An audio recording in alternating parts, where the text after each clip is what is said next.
ஆசை, இச்சை, விருப்பம், பேரவா இவை அனைத்தும் மனிதனை வேரோடு சாய்க்க வல்லவை, சக்தி வாய்ந்தவை. மனித வாழ்வில் அடங்கியது யாதென எவரேனும் வினவினால் அதற்கான தம் விடை யாது? சற்றே சிந்தியுங்கள். ஆழ்மனதிடம் இவ்வினா எழுப்பினால் அது அட்சர லட்சணமாய் கூறும் ஆசை என்று. ஆசை யாரை விடும்? அது அனைவரின் மனதிலும் வேரை விடும், தம்மிலும் ஊற்றெடுக்கும். 8 திக்கையும் வென்றவர் உண்டு, விண்ணையும் மண்ணையும் ஆண்டவர் உண்டு. ஆனால் ஆசை வென்றவர் அண்டத்தில் இல்லை. ஆசையெனும் மோகத்தை தேடுவதன் மூலம் அனைவரும் அலைவர் அல்லும் பகலும். எனினும் மோகம் என்னும் அக்கூட்டில்தான் ஞானமும் வாசம் செய்கின்றது. அது எவ்வாறு? துளிர்விடும் மானிட ஆசைகளுக்கு பக்குவம் அளிக்க ஞானம் என்னும் ஒளிக்கீற்றானது மானிடனது இதயத்திற்குள் பிரவேசிக்கின்றது. இது மானிட ஆசைகளை எடுத்துரைக்கும் கதையல்ல. இச்சை கொண்ட மனதால் ஒருவர் வாழ்வில் உயர்வு தாழ்வு அடைந்த கதையும் அல்ல. இக்கதையானது இச்சை என்னும் கர்ப்பத்திலிருந்து உதித்தெழுந்த ஞானக் கதை. எனது நாமம் வாசுதேவ கிருஷ்ணன். நான் செல்லவிருக்கும் யாத்திரைக்கு தம்மையும் அழைக்கிறேன். இந்த யாத்திரையில் வாழ்வின் மர்மத்தையும் மனித தர்மத்தையும் அறிவீர்கள். சேற்றுநிலை உதித்தாலும் செந்தாமரையாகும் கர்மம் அறிவீர்கள். இந்த யாத்திரையின் பெயர் மகாபாரதம்.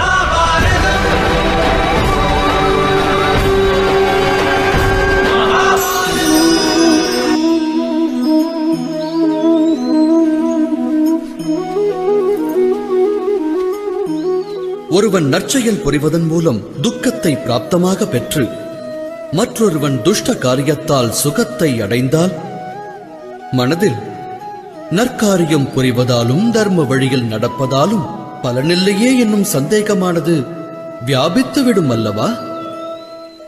ஆனால் துஷ்ட ஆத்மா எதை பிராப்தமாக பெறும் என்பதையும் அறிய வேண்டும்.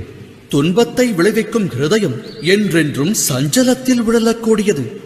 எப்போதும் இதயத்தில் போராட்டங்கள் முளைத்துக் கொண்டிருக்கும்.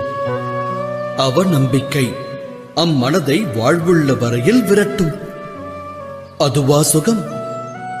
எப்போதும் தர்ம வழியில் நடப்பவர்கள், நற்பணியை செய்பவர்கள், சன்மார்க்கத்தில் திளைப்பவர்கள் மனம் அமைதியை தேடும்.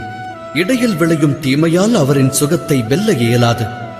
இவ்வுலகத்தில் மரியாதை, உள்ளத்தில் சந்தோஷம் என்றும் நிலைக்கும். அதாவது நல் வழியில் சென்றால் சுகத்தை அடையலாம் என்பது தவறாகும். நல் வழியில் செல்வதே சுகமான காரியம். தவறான வழி ஒருவருக்கு வேதனையை அள்ளித் தருவதோடு மட்டுமல்ல, அதர்மம் அக்கணமே துக்கத்தை உற்பத்தி செய்யும். தர்மத்தால் சுகம் விளைவதில்லை, தர்மமே அற்புத சுகமாகும்.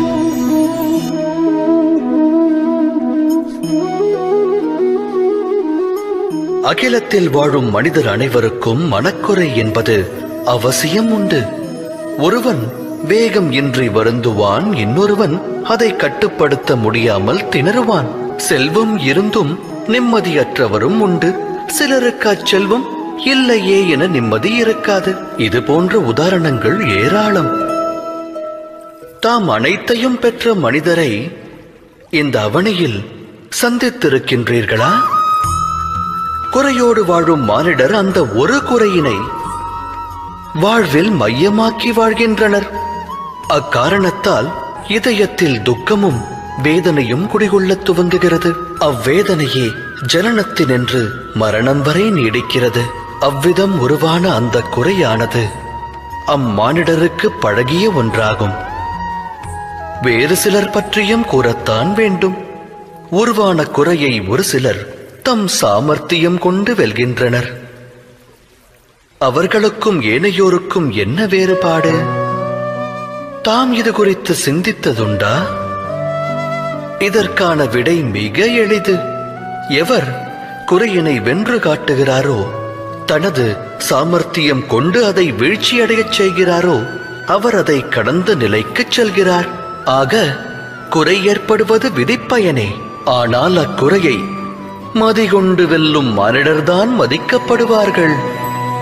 சிந்தித்து செயலாற்றுங்கள்.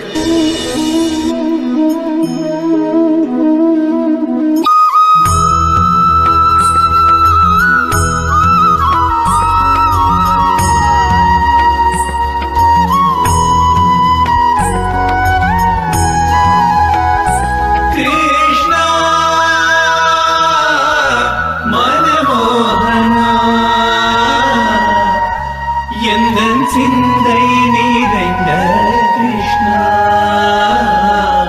ஆபத்தாண்டவ கண்ணனே கிருஷ்ணா கிருஷ்ணா, அருளை அள்ளித் தருபவனே கிருஷ்ணா கிருஷ்ணா, கிருஷ்ணா கிருஷ்ணா எங்கள் கிருஷ்ணா கிருஷ்ணா.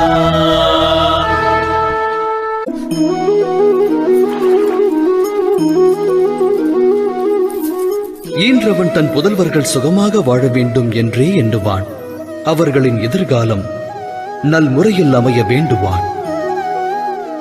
அக்காரணத்தினால் தன் சந்ததியினருடைய எதிர்கால வாழ்வினை தானே நிச்சயிக்க வேண்டும் என்று தீர்மானம் கொள்வான்.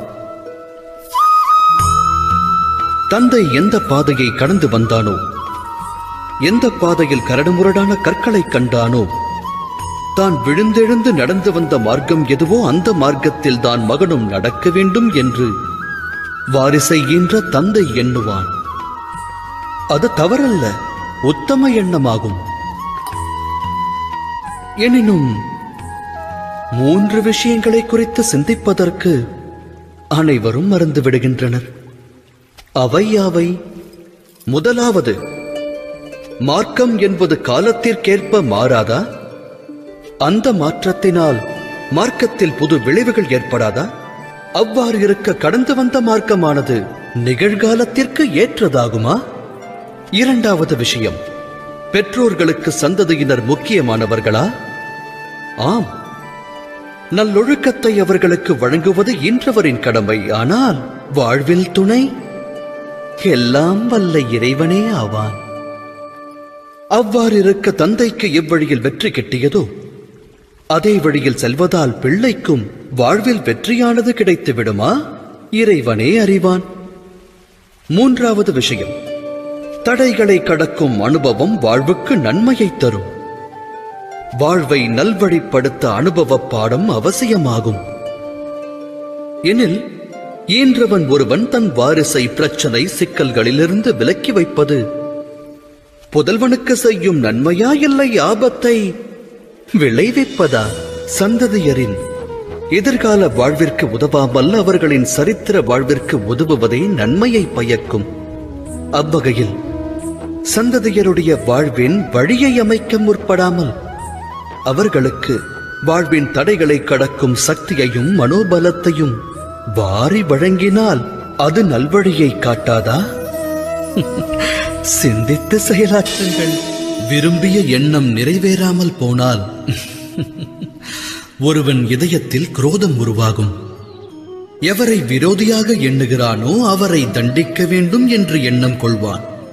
ஆனால் ஒருவரது எண்ணம் நிறைவேறவில்லை என்றால் அதற்கு இன்னொருவர் காரணமாக இருப்பார்களா? ஆசை நிறைவேறாமல் போக நிறைய காரணங்கள் உள்ளன. நியதி மற்றும் விதிப்பயனால் சில முக்கிய ஆசைகள் வாழ்வில் நிறைவேறுவதில்லை. அந்த சமயங்களில் நிறைவேறாமல் போன நமது ஆசைக்கு காரணம் இன்னொருவர் என்று கூறக்கூடாது. தீர ஆராயாமல் ஒருவர் மீது அபாண்டமாக பழி சுமத்துவது நியாயமன்று. அது பழிவாங்குதல். நியாயத்தின் ஆதாரம் இரக்கம், கருணை. பழிவாங்குதலின் அடையாளம் குரோதம், அகங்காரம். அதாவது இதயத்தில் கருணையை வைக்காமல் இன்னொருவரின் தண்டனையை பற்றி யோசிப்பது, இன்னொருவரை தண்டிப்பது அநியாயம் என்பதை உணர வேண்டும். இரு மனமொத்து வாழ முயற்சி மேற்கொள்ளும் அக்கணம் அம்மனங்களுக்கிடையில் ஏற்படும் பரஸ்பரம் அப்பரஸ்பரம் பற்றி நாம் ஆராய்ந்தோமேயானால் அதன் அடிப்படை தத்துவம் விளங்கும்.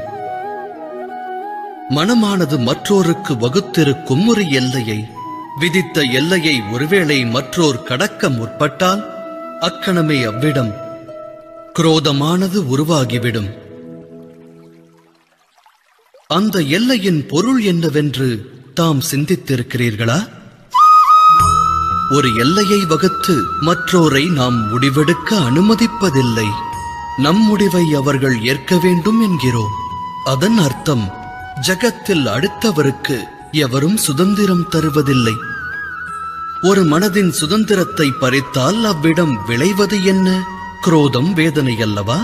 வகுக்கப்பட்ட எல்லை உடைக்கப்படும் போது வகுத்தவரின் மனமும் குரோதம் கொள்கிறது. நான் கூறுவது உண்மைதானே? ஒருவேளை மற்றொரு சுதந்திரத்திற்கு மரியாதை அளிக்கப்பட்டால் அதன் பிறகு எல்லை என்ற ஒன்றை வகுக்க வேண்டும் என்ற நிலை வராது. அவ்வாறு ஒரு நிலை உருவாக வேண்டுமெனில் மற்றொரு துன்பத்தை அனைவரும் உற்றார் துன்பமாக எண்ண வேண்டும்.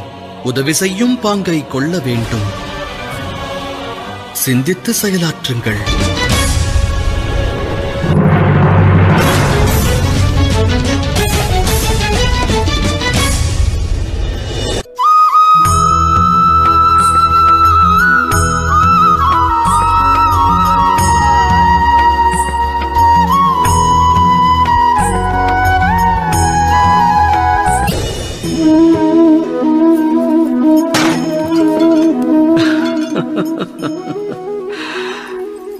நிகழும் வாழ்வின் நிகழ்வு சிலரின் சிந்தனைகளை இதுபோல் சிதைத்து விடலாம்.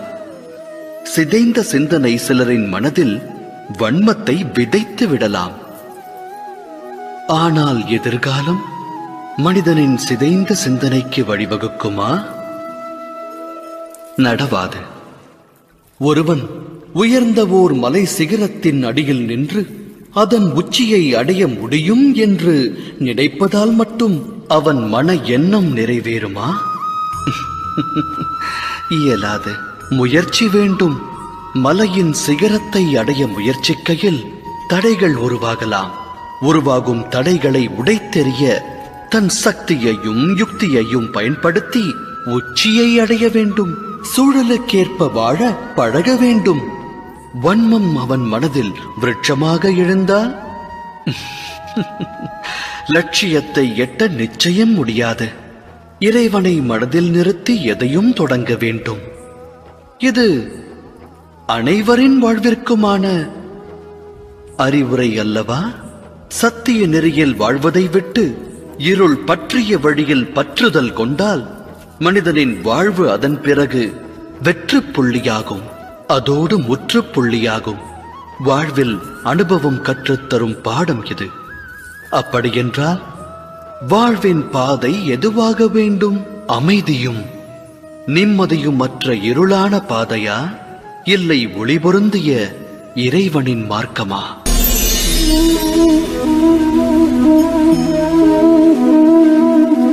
Yeah.